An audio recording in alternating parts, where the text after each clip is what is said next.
تعالوا اقول لكم هنعمل احلى كبده ازاي. هنعمل النهارده كبده اسكندراني. هجيب طاسه على النار، احط فيها بصلتين كده، بصلتين كبار، اسيبهم يتحمروا مش قوي يعني، يتبالوا بس كده وياخدوا لون، وبعد كده هوريكم هنعمل ايه. البصل هتتجيب اهي اتحمرت شويه، وهعمل نص كبده بس. بعد ما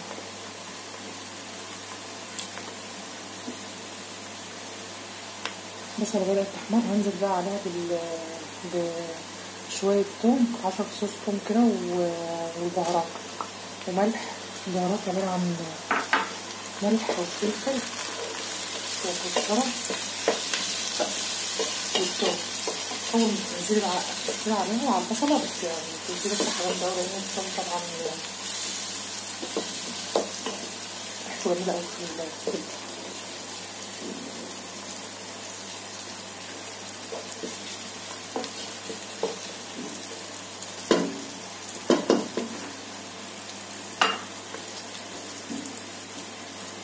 هنزل بالكبدة. طبعا الكبدة متتغسلش يا جماعة.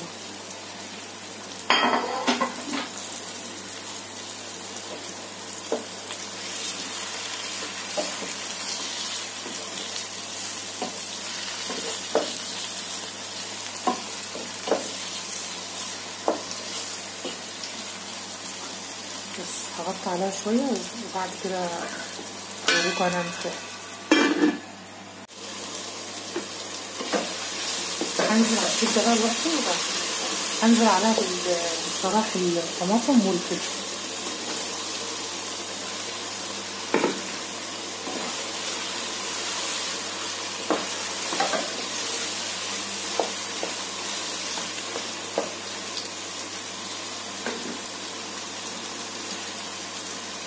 عصرة ليمون،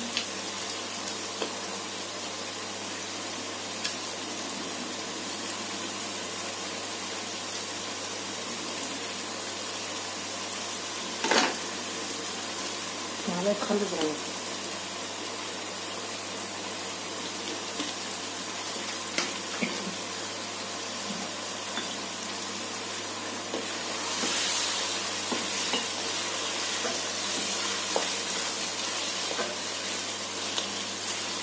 هقلب وهوريكم ان شاء الله شكلها لما تخلص ان شاء الله. دي شكل الكبده بعد ما خلصت. ريحتها بصراحه جميله جدا، ريحتها ماليه المكان. هنقدم معاها سلطه وعيش. يا رب تكون الوصفه عجبتكم. لو عجبتكم جربوها وقولوا رايكم. مستنياكم فيديوهات جديده. الف سلامه.